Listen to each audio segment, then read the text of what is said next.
Et donc bonjour tout le monde, j'espère que vous allez tous très bien. Aujourd'hui on se retrouve pour une nouvelle vidéo. Comme vous avez pu voir sur le titre et sur la miniature, aujourd'hui on se retrouve pour parler d'une toute nouvelle série qu'on a déjà parlé il y a ça quelques jours sur la chaîne YouTube. Oui, on va parler de Ginny and Georgia saison 2. Bien évidemment la saison 2 est sortie jeudi et je me suis dit bien évidemment il faut en faire une vidéo théorie parce que la saison 2 était totalement folle. Surtout à la fin il y a quand même des choses, des rebondissements qui se passent et j'ai beaucoup de théories à vous partager. Alors bien évidemment c'est une vidéo où je vais spoiler totalement la fin de la saison 2 de Ginny and Georgia. Donc si tu n'as pas vu la série déjà, fonce, vraiment c'est une série que j'adore. Pour te résumer du coup, Ginny and Georgia c'est une série qui raconte l'histoire de deux filles, Ginny et sa mère Georgia, qui s'installent à Wellsbury dans l'espoir du coup de changer de vie. Mais du coup petit à petit les secrets du passé de Georgia viennent compromettre leur projet. Ok, je pense que l'intro est terminée, maintenant théorisons sur la saison 3 de Ginny and Georgia.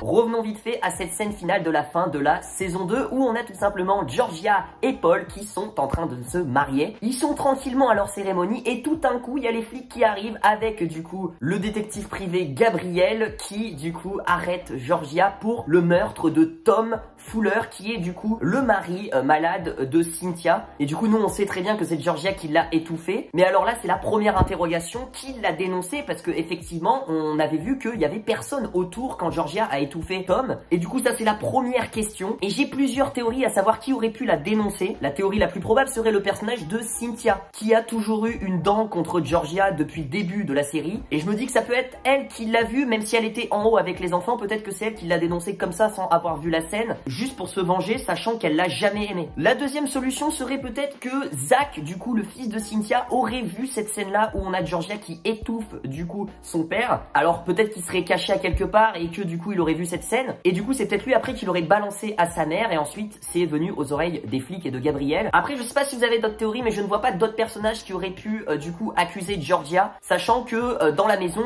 il y avait que Cynthia, Zach, Austin et Georgia et du coup ce mari là. Est-ce que Georgia va réellement aller en prison? Ça je vais le répondre rapidement, je pense que non tout simplement. On nous fait croire qu'elle va être en prison etc. Mais déjà quand t'es accusé de meurtre ça peut aller de 15 à plus de 20 ans etc. de prison. Et donc je vois mal Georgia passer 20 ans en prison, sachant que la série s'appelle Ginny and Georgia et que Georgia est le personnage principal même de la série. Mais après je pense qu'au début de la saison 3 on aura toute une procédure judiciaire sur le meurtre de Tom avec juge, avocat etc. Et je pense même que l'avocat qui défendra du coup Georgia sera peut-être la nouvelle petite amie de Zion qui, je vous le rappelle, elle est avocate et peut-être qu'elle se chargera de l'affaire pour défendre Georgia. Mais du coup je pense qu'au milieu de la saison 3 Georgia sera libérée et sera de retour. Après maintenant c'est une parfaite transition pour savoir si le couple Paul et Georgia va tenir ou pas dans cette saison 3, parce que Paul quand même vient d'apprendre plein de secrets de la part de Georgia qui lui a révélé, et là en plus il apprend que Georgia a tué Tom. Ça fait un peu beaucoup quand même hein. Donc même s'il l'aime etc, je trouve que c'est quand même la goutte d'eau qui fait déborder le vase et peut-être que Paul pourrait prendre ses clics et ses claques et se barre. Surtout qu'en plus de ça il y aurait peut-être les parents de Paul qui pourraient l'influencer et qui ont jamais aimé en plus Georgia. On sait que Nick a appris toute la vérité de la part de Gabriel, donc si le couple Paul et Georgia arrive à tenir avec tout ce qui s'est passé,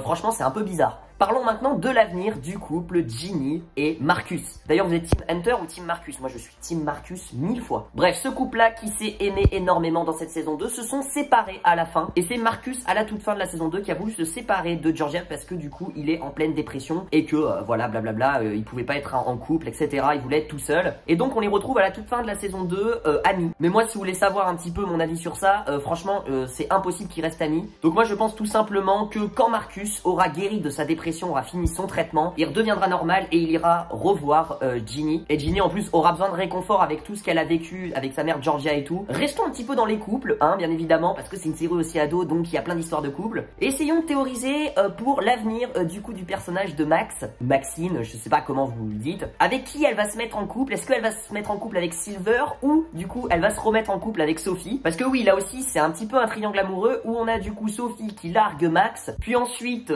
Max qui rencontre Silver et il y a un truc qui se passe, et bizarrement après Sophie qui revient fin de saison 2 en mode comme si de rien n'était et j'aimerais me remettre avec toi. Et pour l'instant le couple Max et Silver m'a l'air de bien avancer, mais je vois quand même Max se mettre avec Sophie parce que c'est un peu son premier amour et vous savez les premiers amours c'est toujours un petit peu plus fort. Elle a eu des sentiments, elle est tombée amoureuse de Sophie, donc je pense qu'en saison 3 les deux se remettront ensemble et je vous avoue que les deux vont très bien ensemble. Parlons rapidement de l'avenir de Gil, oui le père d'Austin qui a débarqué au milieu de la saison saison 2. À la fin, Gil du coup ne pourra plus revenir à Wellsbury parce que Paul lui a mis un moyen de pression. Mais du coup, est-ce qu'on va le revoir ou pas? Je pense que oui. Ça m'étonnerait que Gil disparaisse comme ça et qu'il ne revienne plus du tout. Et on verra si oui ou non il se rangera du côté de Georgia dans cette affaire. Et bien évidemment, je voulais parler aussi de l'avenir de Zion, le père de Ginny, qu'on a vu énormément dans cette saison 2 et ça fait plaisir parce que c'est un personnage que j'aime beaucoup. Et dans cette saison 2, il a été vraiment aux côtés de sa fille, dans les bas comme dans les hauts. Et je pense que dans cette saison 3, la relation entre Ginny et son père va être encore plus forte, car du coup sa mère ne sera plus à ses côtés et donc son père va prendre le relais. Et en plus, je vois même Ginny et Austin pour un laps de temps aller vivre chez Zion, le temps que cette affaire de meurtre du coup se termine et que tout redevienne, on va dire, à la normale. En plus de ça, Ginny s'entend bien avec la nouvelle copine de Zion. Et d'ailleurs, en plus de ça, l'actrice Antonia Gentry, qui joue le personnage de Ginny Miller, a déclaré récemment lors d'une interview qu'elle adorait jouer les scènes du coup avec Zion et que c'était vraiment ses scènes préférées. Elle a même dit qu'elle aimerait plus s'il y avait une saison 3 de scènes avec Zion et qu'apparemment l'acteur qui joue Zion est adorable. Donc ouais, là aussi, peut-être qu'aussi Zion aura son mot à dire, sachant qu'en plus sa petite amie est avocate pour défendre peut-être le dossier de Georgia et lui peut-être qu'il pourra témoigner en faveur de Georgia. Bref, ce mec là je l'adore. Un autre mec que j'adore aussi et j'aimerais en avoir un peu plus sur lui, c'est le personnage de Joe qui gère le Blue Café, ça s'appelle je crois. Et ce mec là c'est une crème, vraiment c'est une crème. Alors niveau amour, le mec, le pauvre, il a que des déceptions, mais j'adore le personnage, c'est un mec adorable, super gentil et j'espère que dans cette saison 3 on en saura un petit peu plus sur son passé, alors sans forcément s'attarder trop sur lui parce qu'on sait que l'essence même c'est Ginny et Georgia. Mais on a vu petit à petit dans la saison 2 qu'on a eu des scènes flashback de son enfance où il se faisait péter la gueule, c'était un peu la victime et tout. Donc j'aimerais bien voir un petit peu après quand il a rencontré Georgia, quand il était ado, ce qu'il a donné, comment il a évolué. Donc j'espère qu'ils feront toujours ça, ces scènes de flashback, parce que ça aussi ça permet de dynamiser la série correctement. Et je pense qu'on a fait le tour, hein, voilà. N'hésitez pas à me dire dans les commentaires si j'ai raté des petites théories, ça peut être possible. Et si j'en ai raté, n'hésitez pas à me les proposer dans les commentaires. En tout cas,